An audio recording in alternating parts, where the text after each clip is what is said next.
लेकिन सबसे पहले राजीव, ये जानना जरूरी हो जाता है,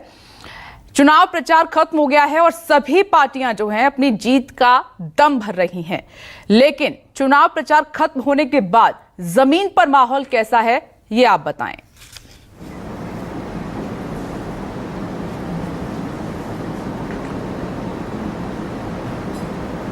देखिए विप्लेश,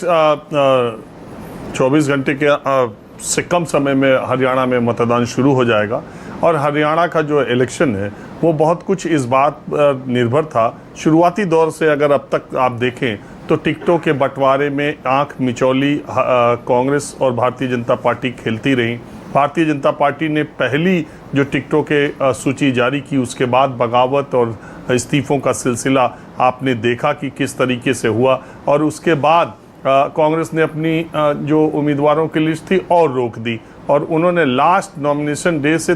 पहले वाले दिन ज़्यादातर उम्मीदवारों के नाम घोषित किए और तब जाके लिस्ट पूरी हुई। कांग्रेस में भी बगावत हुई, दोनों तरफ से बागी तमाम कम से कम 20 सीटों पर चुनाव लड़ रहे हैं,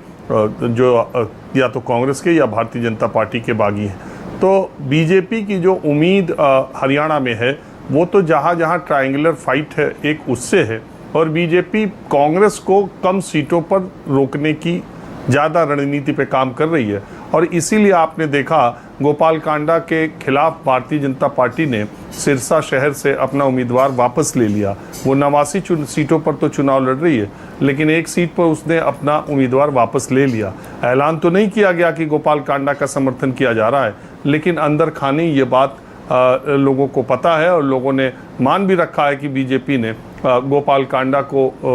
एक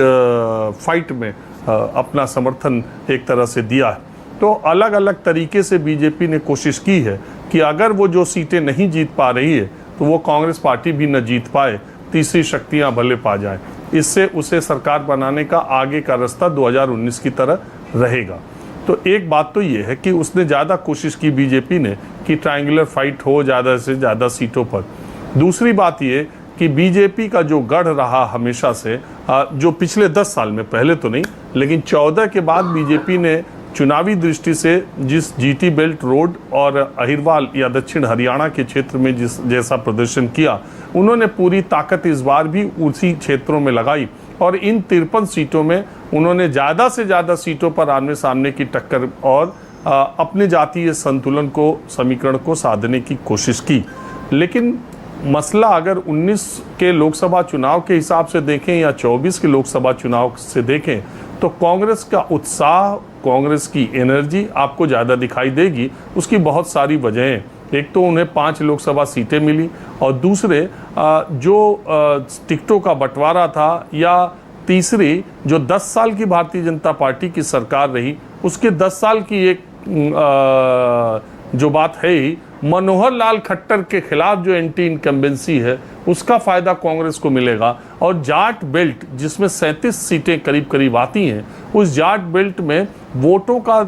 वर्गीकरण या विभाजन जाट वोटों का उस तरह से दिखाई इस बार नहीं दे रहा जैसा 14 और 19 में दिखाई दिया था। 14 में 19 सीटें आईएनएलडी को मिली थी और 10 सीटें जेजेपी को मिली थी, एक आईएनएलडी को, यानी 11 सीटें, और वो जाट बेल्ट से ही मिली थी। तो वो विभाजन इस बार जाट बेल्ट में कांग्रेस को लिए नहीं है। ये उसके लिए इसका एक सबल पक्ष है। दुर्बल पक्ष ये है कि उसकी जो पार्टी के भीतर की रस्साकशी थी, जो गुटबाजी थी, वो इस चुनाव में भी सामने आई। हालांकि चुनाव के अंतिम दिन अशोक तंवर आ गए और बड़ा नाटकीय तरीके से आए, घंटे पहले तक बीजेपी की रैली में थे और फिर वो राहुल गांधी की रैली में शामिल हो गए। अशोक तंवर पिछला लोकसभा चुनाव बीजेपी के टिकट पर कुमारी सैलजा के खिलाफ लड़े थे। अब इन चीज़ों का घटनाक्रम क्या है कि सोनिया गांधी से कुमारी सैलजा एक तरफ मिलने जाती हैं, दूसरी तरफ उनके खिलाफ चुनाव लड़े हुए अशोक तंवर राहुल गांधी के साथ उसके कुछ घंटे के 2 घंटे के बाद वहाँ उनके मंच पर पहुँच जाते हैं। दलित चेहरा वो भी रहे हैं, कांग्रेस के प्रदेश कांग्रेस अध्यक्ष रहे हैं, तो एक मैसेज देने की कोशिश की है और कांग्रेस की कोशिश ये है कि जाट और दलित वोटों का कॉम्बिनेशन अगर उसका बन जाए तो उसकी नैया आसानी से पार हो जाएगी। तो ये सारी जातिगत क्षेत्रीय लड़ाई है, इसमें बीजेपी और कांग्रेस ने अपने अपनी तरह से कोशिश की है और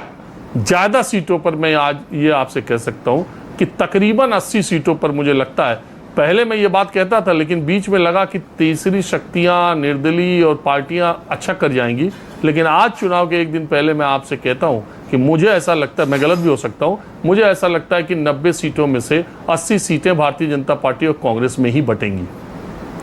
ठीक है, ये राजीव का आकलन है, क्योंकि माहौल क्या है के जरिए आपने ज़मीनी हकीकत देखी है। वो बता रहे हैं 80 से 90 सीटें ऐसी हैं जिसमें main fight Congress versus BJP की है। बीजेपी प्रवक्ता